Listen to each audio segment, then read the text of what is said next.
Well, what's up, everybody, and welcome to another episode of the Pastor Plus podcast. I'm Chris Johnson, aka the Greatness Coach, and it's so good to have all of you tuning in today. Today, my very special guest is my friend and my brother from way back in the day, and I'm not even going to attempt, even to this day, to pronounce his full name. I'll let him do that. But we know him as Chu. So Chu Oparah. Chu, what's up, my man? I'm doing well. Thank you so much for having me on the show. It's a pleasure and honor, and yeah, it's good to be here. Man, tell everybody the correct pronunciation of your name. I don't want to mess it up. Kelechuku Opara is my name. Kelechuku means praise God. Opara means leader. I In love it. so yeah, that's me. Chu was something that kind of happened when I was playing football. Right, as in middle school, I was already this tall, 6'2", and I weighed about 205 pounds. So they used to call me Night Train. Oh wow, Night And then Train. yeah, they called me Night Train. And then when I went to high school, I played varsity as a freshman, and they were like, "You're not a night train, you're a choo choo train." Ah, Uh-huh.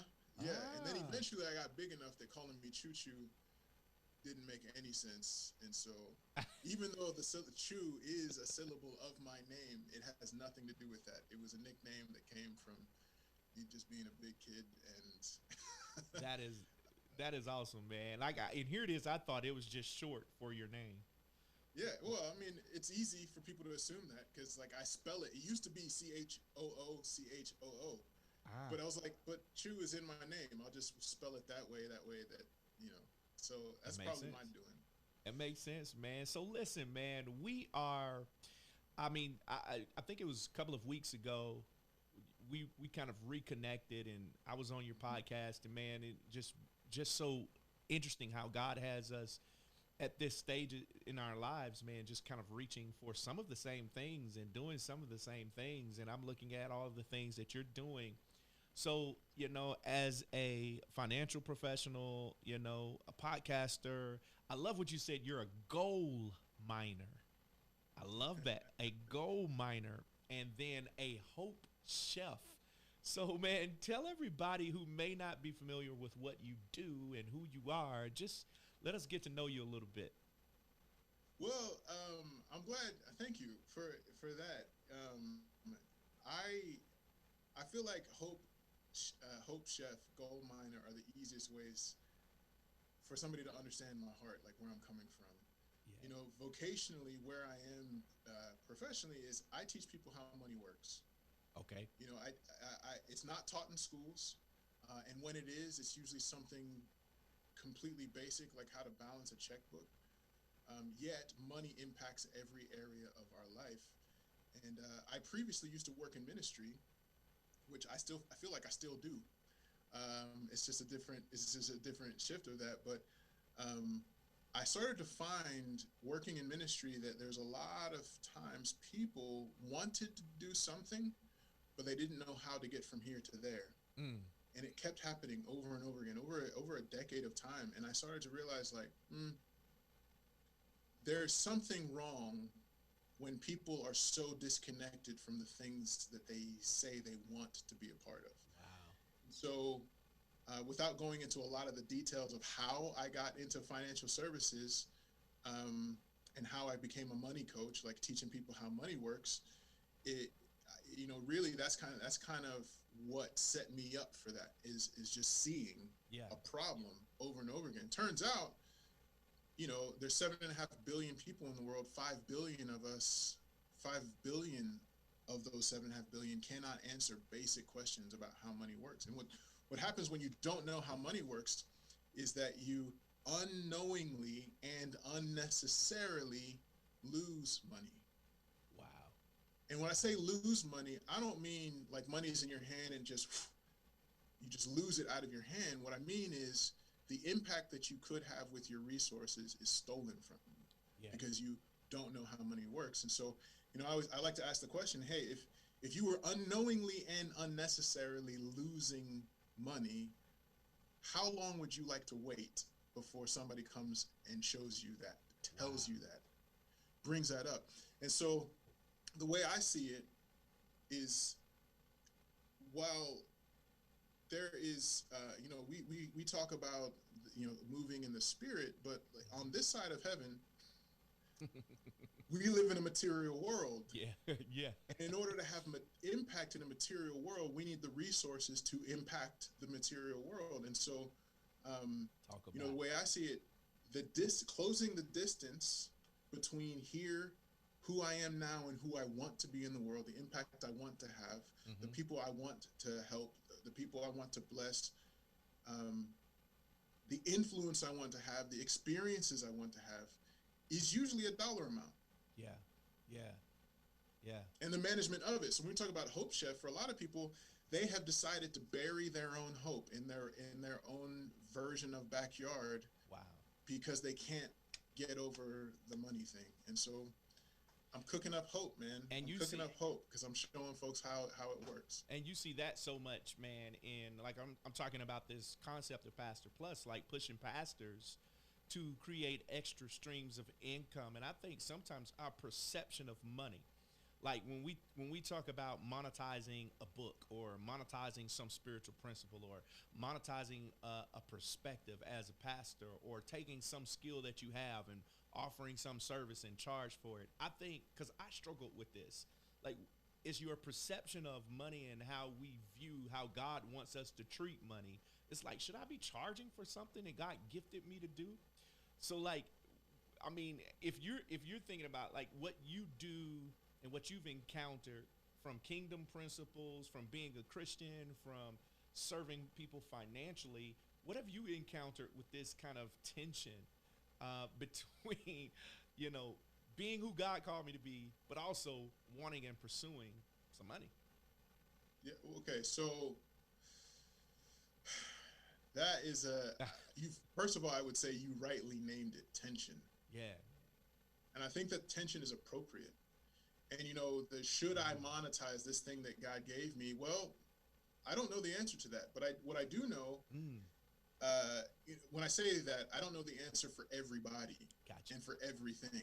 Gotcha. But what I do know is when I look at the manner in which we should approach growing resources, I look at the parable of the sower. This is one of my favorite parables. Yeah. Man. I'm sorry. The parable of the talents. The talents. Yeah. Which is my favorite parable. I also love the parable of the sower. It comes up a lot. But the parable of the talents. So you've got essentially three people who were given talents. The Bible says according to their ability. I love it. I love it. Right? Yeah. And then, so the first one was given 5 talents. He invested it and came back with 10. Wow. Right? The second one was given 2, and his ability was to go invest that, and he came back with 4. The one who was given 1, aka the one who perceived his own talents as being something small, said, "Hey, I fear the master. I'm gonna just bury my talent." Yeah. Right? Yeah. And he was called wicked. Wow. For that. So the way I see it, whatever ability you have, sow it, and let the market do what the market does. Let growth and increase come from where it comes from. It's not necessarily us, but we have to sow. And so when it comes to building resources, how do you do it? Yeah. Well, with all of your ability. When do you do it? Well, you look at Ecclesiastes 11. So the person who looks at the wind, who looks at the clouds to decide when they're going to sow will never do it. Yeah. Yeah. But let me tell you, sow in the morning, sow in the afternoon. I love it. And in the evening, don't withhold your seed, because you don't know if the morning, the afternoon, or the evening seed will return a good harvest. Wow. Just keep after it. And so a little sleep, a little slumber, a little folding of hands, and poverty will overtake you. Yeah. And so I say all that to say, I think you need all of those perspectives to come up with an answer. How do you go about getting assets? With everything you've got. You don't sleep on the opportunity, because what is and also there's stages in it. Yeah. Culturally, culturally, even secular Jews understand this principle. Mm-hmm. When you're young, you find somebody to shadow, learn a skill, earn a little bit of money. You don't give away that money. You sow that money. You sow it. You sow it. Wow. And how do you sow it? Well, if you're working with a tailor, you buy a sewing machine of your own. And then when you make a little bit more money, you buy some great threads. You make a little bit more money, you buy some materials. Yeah. So by the time that you are at a stage of life when people would start to look to you to be able to create something, to produce something in the world, to monetize something, you have the wealth, aka the assets, to actually produce something. Yeah. Right? Yeah. And so you have this idea of I see this all the time, like, I don't know if I should monetize that. And I would say respectfully, it's a cop-out. Wow. It's an excuse that we create in our mind to not do everything that we can to become a blessing so we can bless other people. Does that make sense? Man, this makes perfect sense. And what I love is your perspective about all of these concepts is you're seeing it from what you do as a financial expert. I'm hearing what you're saying. So I'm hearing what the parable of the talents. It is literally us stewarding what we've been given, whether it is a gift, a talent, a dream, some skill. How are you stewarding what you have? And this principle of stewardship takes place in every area of our lives. But I think a lot of people just meet some levels of adversity. And when they get to that adversity, man, they really don't know how to move forward. Like for a pastor, your levels of, man, we just came through this level of adversity with the pandemic. So creativity stops. My ability to create, the Bible says, I've given you the ability to create wealth.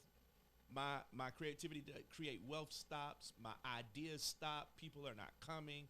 To that person who goes to work every day. The pandemic is here, so I'm not doing A, B, or C. To the business owner, my productivity starts. I don't know what to sell anymore. So I saw something on that you posted the other day about adversity, and you said that adversity is a gift that demands a response. And you unpack 3 ways to respond. Can you share what you were getting at in that post there? Because I thought that was so good. Adversity demanding a response, and I think I know which one you're referring to, is more about this idea is like you can grow. Yeah. Right? Yeah. You can lay down. And by the way, laying down is easy. It has horrific consequences, wow, but it's easy to do. Yeah. And so for everybody who's ever procrastinated dealing with adversity as it comes to them, you know what that feels like, but you also know the horrific consequence of postponing for tomorrow that which you could do today. And by the way, I'm talking to myself as much as anybody. we all have our own versions of that. But when adversity comes, yeah, you don't get a choice as to whether or not you're changed by it. Right? If you throw a stone in the water, the course of that river has to change. Wow. Right? It still has a destination, but the course has to change. Of course. And so you could be pursuing a goal. Yeah. And adversity comes, and you level up. You ignore the obstacle. You don't ignore it, but you count the obstacle as being present and decide we're going there anyway. When I was in high school, I realized that I was no use to my defensive lineman coach because in general, I would get in the backfield and make plays more often than my teammates would. This is not to talk about me. That's not the point. But he would ask me, what are you doing? What are they doing? Tell me how I can help the other guy's coach. And I was like, I have no idea. All I know is where I'm supposed to go. Yeah. And stuff happens and I get there. Like, I don't know what I'm doing. Like, what I do know is that if I stab a dude in the chest with the palm of my hands, his motion freezes and I can go wherever I want. Yeah. But the time to work on that skill was this last week and the week before and over summer. Like, it's not happening tonight. And so I'm like, I don't know what to tell you. So when you're talking about that adversity, it demands a response. Like, if you don't overcome the adversity, yeah, if you don't grow, it starts to nick your identity. Wow. You stop believing that you can do the things that you said you would do, and now your confidence that you can ever be the person that you want to be starts to become abused. And so that's, I mean, that was kind of the idea. Like, you don't get to choose to respond. You just get to choose how to respond. Ooh, I love that. You have to respond. And it's going to happen one way or the other. Yeah, it's you get better. you get worse. Or you get horribly worse. Right? So, to kind of unpack that. You've got something called Wealthy Wednesdays that I've been noticing that you're pushing out content. What is Wealthy Wednesdays, and what are you shooting or aiming at on your Wealthy Wednesdays? Okay, man, you did your research. Okay, so Wealthy Wednesdays is a partnership that I have with. I hesitate to use the word partnership because the licenses I hold make me have to be very clear. But basically, a friend of mine who works at a newspaper said, "Hey, could you help write some content?" I, of course, said yes. And then I was like, "But oh, by the way, I have all these rules that I have to follow because of the licenses I have." And then, but Wealthy Wednesdays it's my what I found is, okay, Maya Angelou said, if I would have known better, I would have done better. Wow. And so most people can't do better because they don't know better. And what I keep finding is that for a lot of people, they're terrified of the idea of starting. It's like the person who feels like they gotta be clean to get clean. Yeah. You gotta be good to get good. Like, as you chuckle, but like most people who are stuck in one way or another, they feel like they can't even enter in because they've made too many mistakes to even think of themselves in a way to like really get a hold of their financial story. Yeah. And so what Wealthy Wednesdays is me just dropping little nuggets of like facts. I tell a little bit of story of set up kind of a metaphor, an analogy, what have you, and then I just drop a little nugget, a little thing that if you know, you have now the ability to know how to think about a thing. The other reason I do it is because a lot of times some people are so afraid of being taken advantage of that they would rather just sit in their house by themselves and do nothing. They would rather live like a fool than to be made a fool of in the attempt to improve their life.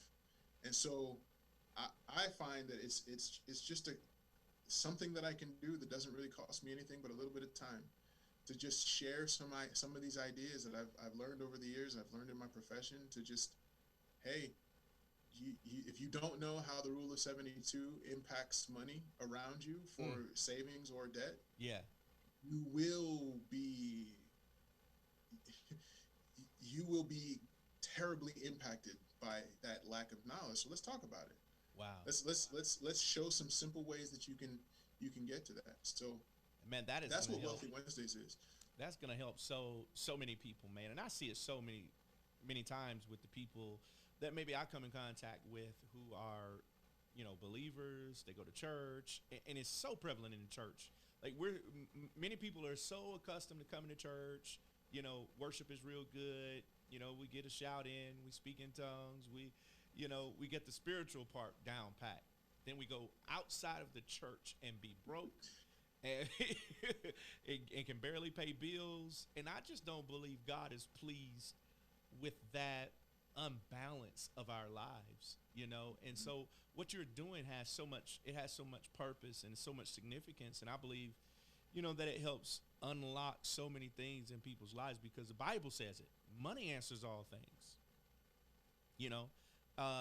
Most people who have this negative perception of money are the ones who don't have it. Well, they assume that those who have it, sometimes, not all, are somehow got it by ill-gotten gains. Yes.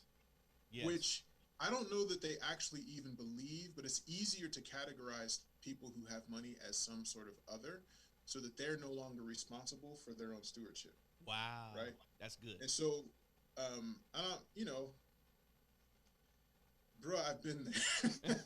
So, and recently, one of my teammates kind of put me on to, one of my teammates in my agency kind of put me onto this idea.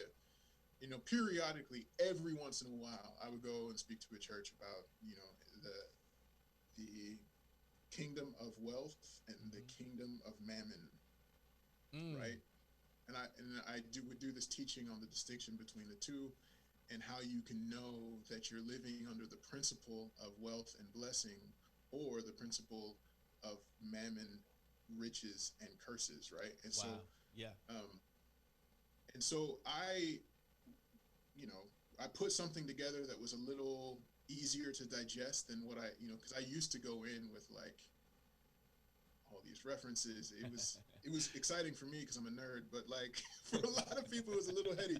So I simplified all this content, and he was like, "You need to name it." And I was like, "Name? That's interesting."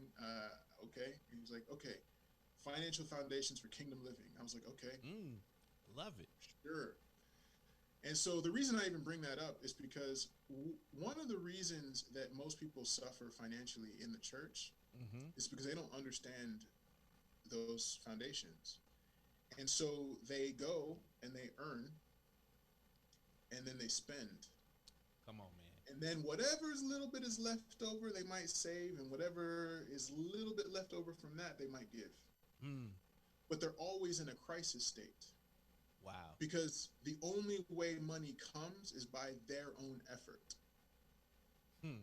You understand, like when the Bible says you give out of your increase, it is not talking about your earnings. Man, deal with that. Okay, so when you have to, the effort of your time, the yield of your time, the produce of your time, we'll use that word, produce, that's an easier word.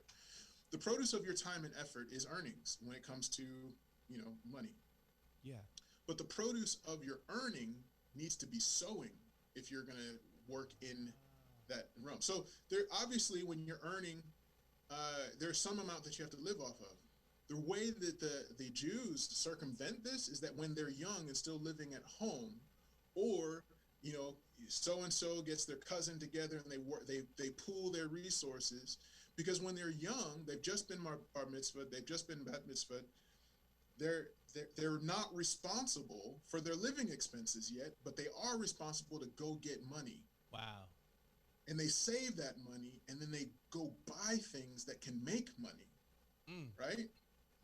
Whether it's a little corner banana stand, or whether it's, in the tailor example I was giving you before, or whatever it is. Yeah. And so the Bible talks about this idea of when you come into the land, whatever comes out of the ground, you plant your field, whatever comes out of the ground, you don't eat of that. It should be like uncircumcised to you. In other words, it's cursed, like don't touch it.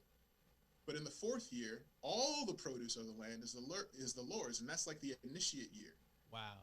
And so that in the fifth year, you can have increase and enter into your season of increase.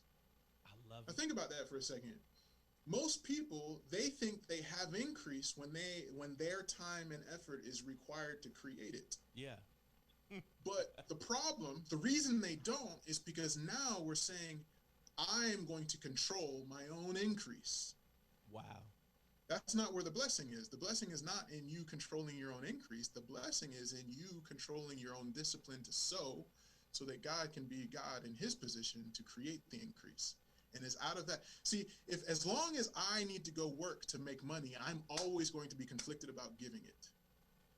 Because money now means time away from my wife, time away from my kids, time away from the community things that matter to me, basketball on Friday morning, whatever it is. Wow. But if I have set up some things where I can make money while I sleep, if I give, it's easy, because all I got to do is go sleep a few more times and there's more money. This is good. You understand? Yeah. So the Christian breakdown is because we don't understand that the way you participate in the system of wealth is to get busy sowing, so that you can have assets, money while you sleep, that God creates the growth for. We all know that principle. It's God who gives the growth. Oh, one sows, one waters, but God gives the growth. Well, that's in all things, buddy. That's not just in sharing the gospel. Yeah. And so most of us, we're so focused on our own efforts to go get money that when we know our efforts are finite.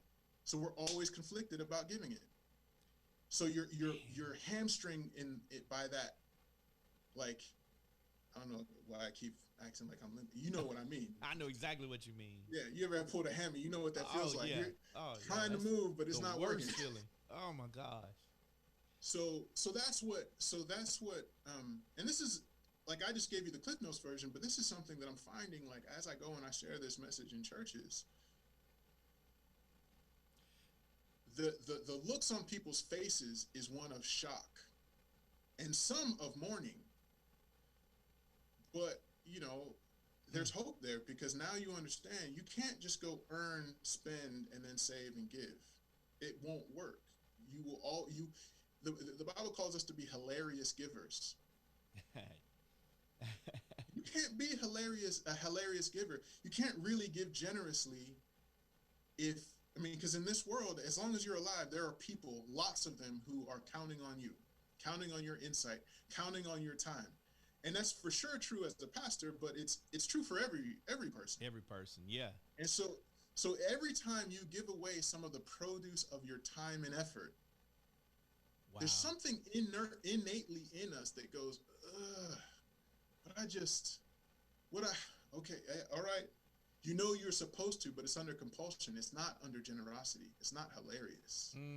So if you want to get into that hilarious giving, you have to create systems. I mean, not everybody's going to go be a farmer, right? Right. But you have to create systems in your life where you have assets that make money, where your money is having money babies, and your money babies are growing up and having more money babies. Yeah. Right? Yeah. And so for everybody who's saying, like, oh, well, I don't need to focus on that. No, I can't find that. I can't find that scripturally. Like, all of us should be busy. And I hate to use the word should, because, again, we live under the new dispensation of grace. Like, we're not under the law. But listen, what kind of life do you want to have? Do you want to be under the law of mammon and curses, or the law of wealth and life and abundance, right? So, like, man,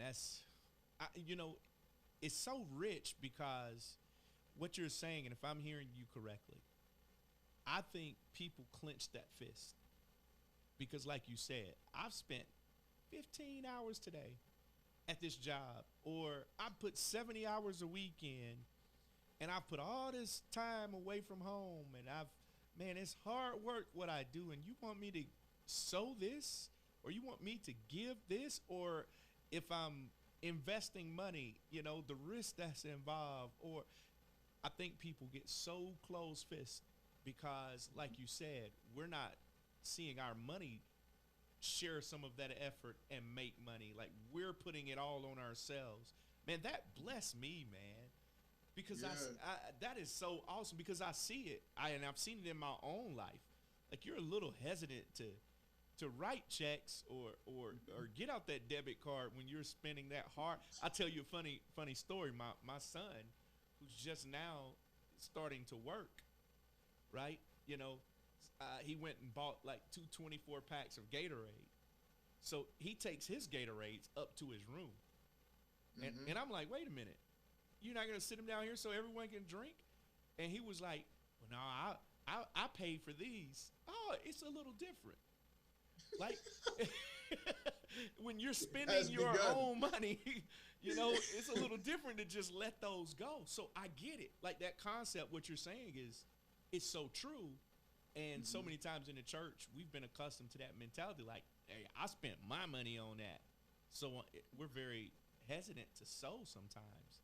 Yeah, and we're told that love keeps no record of wrong. When you put your money into something with a group of people and they don't put in on it, or they put in less than you, you are biologically incapable of keeping no record of wrong. Wow. Think about that for a second. We're supposed to work together. We're supposed to sow together. We're supposed to do life together, right? Yeah. We're all supposed to have these honest, open tables of discussion and sharing. But that's not what happens. And then we have conflict. Yeah. And I would argue that, like, a lot of the conflict that we see in the world, not just the church, because, like, just because people don't call themselves Christians doesn't mean that they're not under the same laws, that God has set in place. Right. The secular person calls them universal laws, or they call it whatever, but, like, the principle doesn't change. The principle doesn't change. And so when you are busy focused on your own efforts, and as if your efforts are the fountain of your life, you get real protective of those efforts. And you get real funny when somebody would ever even suggest to you that you would become a part of their goal or their mission. We start saying things like, well, who are you? What have you done? Yeah. We start looking people up and down, trying to figure out, like, and we start measuring people in a very, like, tactical sort of way, rather than seeing people through the lens of hope. Wow. Right. Wow. And so I think a lot of our inability to understand what our role is as stewards, it affects every other relationship of our life. Man, it affects every other goal that we would set for our life. And, so what I'm doing out here, like, I love what I do, and I love the relationships that it creates. I love the moment when light enters somebody's story and they start to believe that they can. Like, I love all of that. You're a coach, you get it. Like, that's the good stuff, right? The moment when somebody goes, when they have borrowed your faith in them, your confidence in them, long enough to start develop some faith and confidence of their own. Yeah. That's when you feel 10 feet tall. You feel bulletproof, right? Like, that's it's, that's the good stuff. But my coach calls it flipping the switch. You flip that switch. Yeah, you flip the switch. You found that sixth gear, bro. Yeah. Like, that is. I mean, I get chills just thinking about, like, that is the gift, I think, from heaven. That's the thin place between heaven and earth for me, is when I sit down with somebody and they start to go, we can do this. We can get there. Whereas when we first sat down, they were saying things like, I don't know if that's feasible. I don't know. Like, their doubts were winning the day in terms of their conversation. Wow. And so yeah, like, that whole principle, if what you earn, if you think that everything that your life is supposed to do is based on what you can earn with your time, you will likely never produce that full life. And so going back to your concept of Pastor Plus and should I monetize this and whatever, I'm like, well, yeah, absolutely you should. How you do, that's up for a conversation, but within moral and ethical boundaries, there should be no limit to your capacity to grow. Because when you grow and you are just, you create a lot of resource And remember, that's what it is. I'm not anybody's source. Just a Let resource. it not be so, right? But I can Yeah. be a resource I love it. for many people. When people ask me, like, hey, one friend of mine, dear friend of mine, her name's Amanda, asked me, well, what do you want your life to look like, Chu? I, and I, it's not like she's the only person who's ever asked me the question. It was just the first time I ever had this answer when somebody asked me the question. It just rolled off my mind. I said, well, I think I want the wake of my life to be answered prayers all over the world. Wow, man. And and then as soon as it came out of my mouth, I was like, ooh, I have to grow up a little bit if I'm actually going to walk into that. Like, Yeah. I have to. And what's interesting is the process of growing up has so much been sowing into other people's lives, Mm. both both emotionally, spiritually, and also practically. You know, Zig Ziglar said you can have anything in the world that you want if you help enough people get what they want. Wow. Right? Wow. Sowing and reaping. Like, That's what it's I about.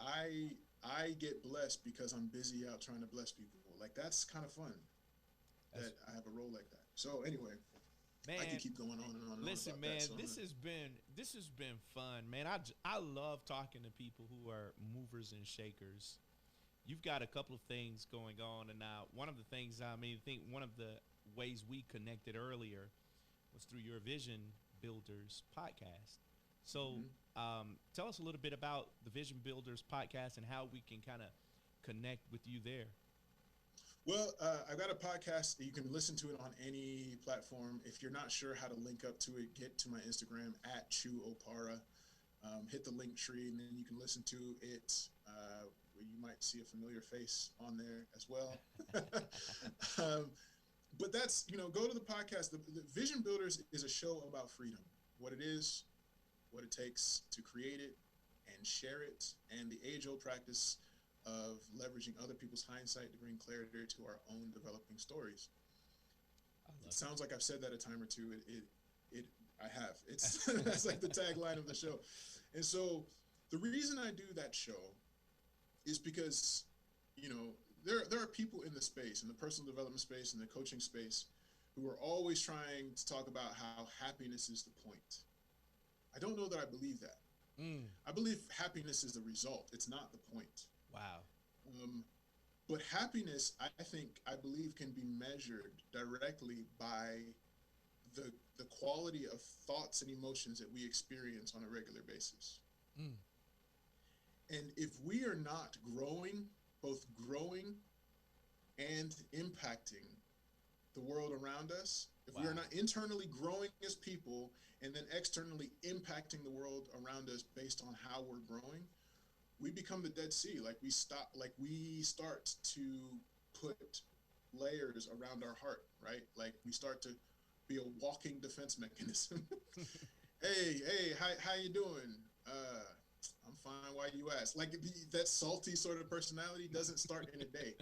It starts when people start to lose hope that they have the capacity to grow and have impact. And so what I wanted to do with Vision Builders was have conversations with people that I love and respect about their stories, their experiences, what they've learned, the things that have really touched them and caused them to level up.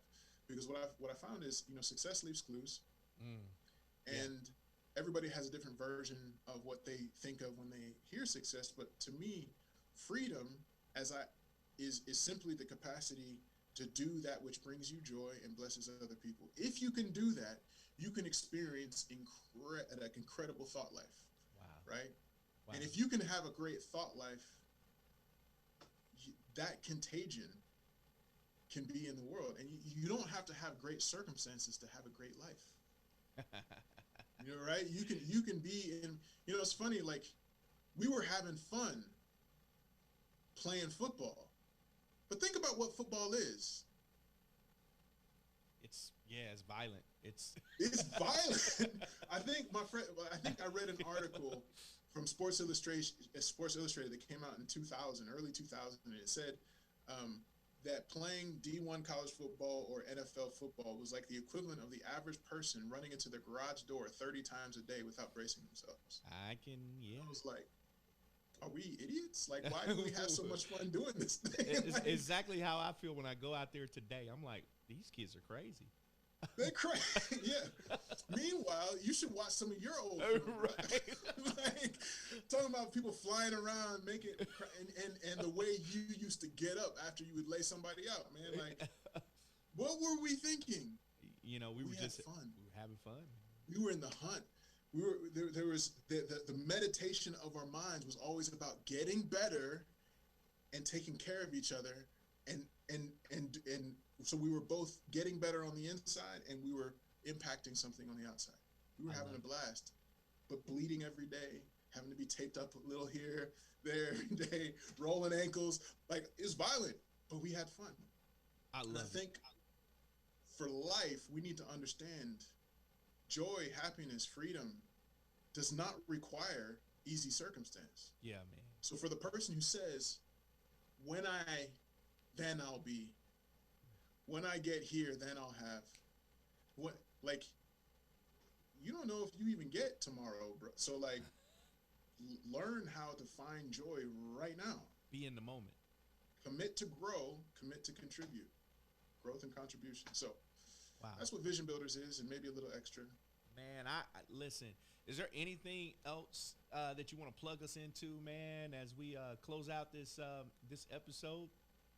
Well, you know, I love meeting new people. If you I put every way to get in touch with me can be accessed through my Instagram page. And I don't say that from a standpoint of come do business with me, not at all. Right now we have a mission. We call it Mission 330. And as soon as this mission dropped into my spirit, I was terrified by it and I didn't want to tell anybody. But Mission 330, I'm sure you know what that's like, right? Like, when you're like, this is what we're going to do. Wait, what? Who said that? And so Mission 330 is this idea that we want to get financial literacy in 300,000 homes by the year 2030. Wow. At no charge to them. Man. So really, it's just a matter of each one teach one. Yeah. Have a conversation with one of my team, one of my growing team. If the mission resonates with you and you want to join our team, I can show you how to do that. But it's not for everybody, but for the right person, it can be a great opportunity, a great way for somebody to, some people, they got to their 50s and they realize they didn't save enough and they're terrified of the future. And so turning on some relatively passive income is pretty important. And like I said, it's not for everybody. But I want people to connect with us. I want to find people who will lock arms with me in that mission because I cannot do it by myself. I can't do it with the size of the team I've got now. So really, that's it. I don't know where anybody finds themselves in that mission, but I'm saying it out loud. So again, even more terrifying every time I say it, but maybe, just maybe, there's somebody listening to this right now who'd like to be a part of something like that. And at Chu Oparah on Instagram, get at me. I will connect with you. Well, Chu, man, it's been fun. Always, man. And this is not going to be the last time, man. I always enjoy our time together. And awesome to see you again. And everyone who's watching, I want you to go and follow Chu on Instagram and just keep up with everything that he is doing. And as always, this has been an episode of the Pastor Plus podcast. And if there's any pastor, ministry leader, influencer watching who wants a day or two to just kind of get away and be poured into, my Pastor Plus camp, my 2-day camp is coming up here on June 24th and 25th. You can go to my website at cajohnson.org to get more information about that. Follow Chu at Chu Oparah on Instagram. Until next time, everybody, this has been Pastor Plus. God bless you.